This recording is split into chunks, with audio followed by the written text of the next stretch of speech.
Porque a Rússia, uma das maiores potências do mundo, teme tanto o sucesso democrático de um país vizinho como a Ucrânia? Não estamos falando apenas de medo militar, da OTAN ou de questões econômicas.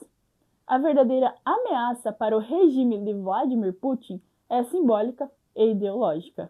Uma Ucrânia democrática representa um risco direto ao modelo de poder autoritário construído pelo Kremlin nas últimas décadas. Com o fim da União Soviética em 1991, a Ucrânia declarou a sua independência em um referendo histórico, com apoio de mais de 90% da população. Nascia assim um novo país, mas com suas velhas feridas. A transição para a democracia foi marcada por instabilidade política e uma elite ainda ligada a Moscou. Mesmo assim, aos poucos, a sociedade civil foi se fortalecendo.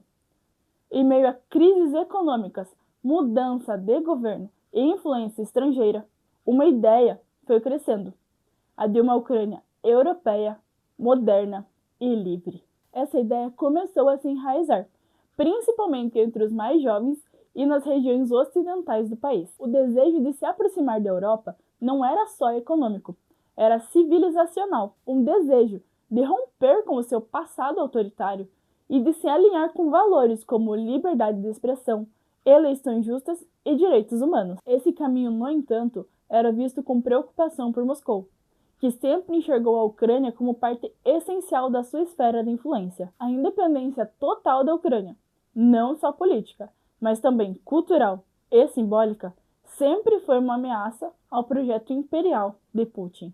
O regime de Putin se baseia na ideia de que a Rússia é uma civilização à parte, que você precisa de estabilidade e autoridade forte para prosperar. Ele vende essa narrativa tanto para dentro quanto para fora. A de que os países do espaço pós-soviético não estão prontos para a democracia, e que tentar adotar o modelo ocidental só traz caos e decadência.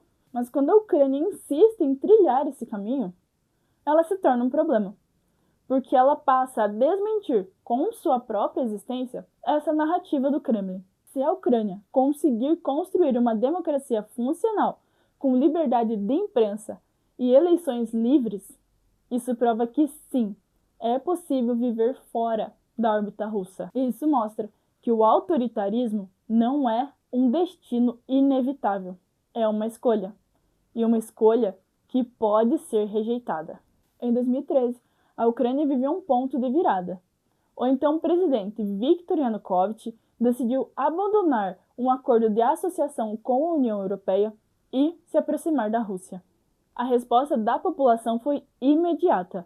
Milhares de pessoas tomaram as ruas de Kiev e outras cidades, dando início ao movimento conhecido como Euromaidan. O que começou como um protesto por um acordo europeu se tornou uma luta por dignidade, liberdade e justiça. Depois de meses de manifestações e repressões violentas, Yanukovych fugiu do país. O povo tinha vencido e a Ucrânia havia escolhido, por mais uma vez, a democracia. Mas essa vitória popular foi vista pelo Kremlin como uma ameaça direta.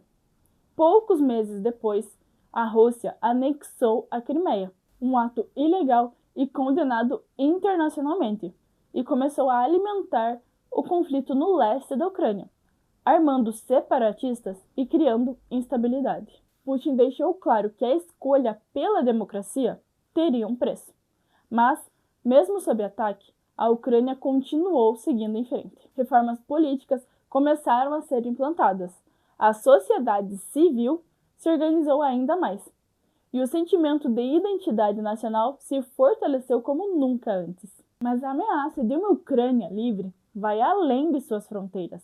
Ela pode inspirar outros países que também fizeram parte do antigo espaço soviético. Alguns têm governos autoritários, outros oscilam entre a influência europeia e russa. Se a Ucrânia der certo, ela se torna um modelo e prova que é possível sim sair da sombra do Kremlin, construir instituições fortes e garantir direitos ao povo. O próprio povo russo pode começar a se questionar: por que nós não temos eleições justas? Por que não podemos protestar livremente?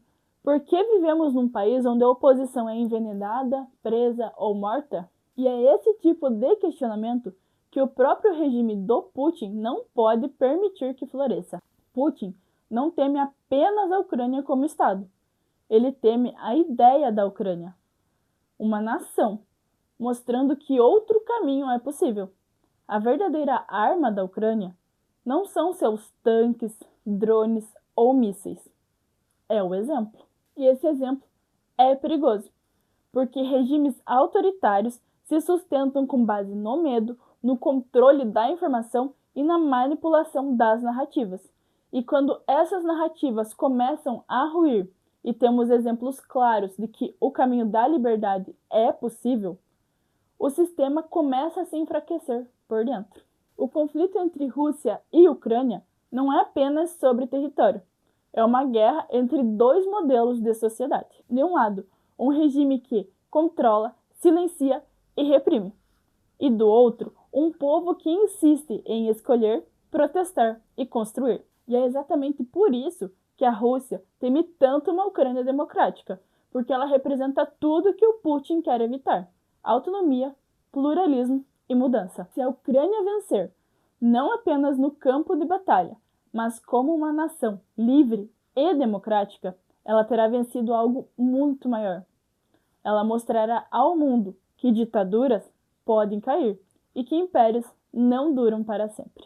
Se você gostou desse vídeo, curta, comente aqui embaixo o que você achou, compartilhe com mais pessoas e se inscreva aqui no canal. A sua voz ajuda a espalhar a verdade.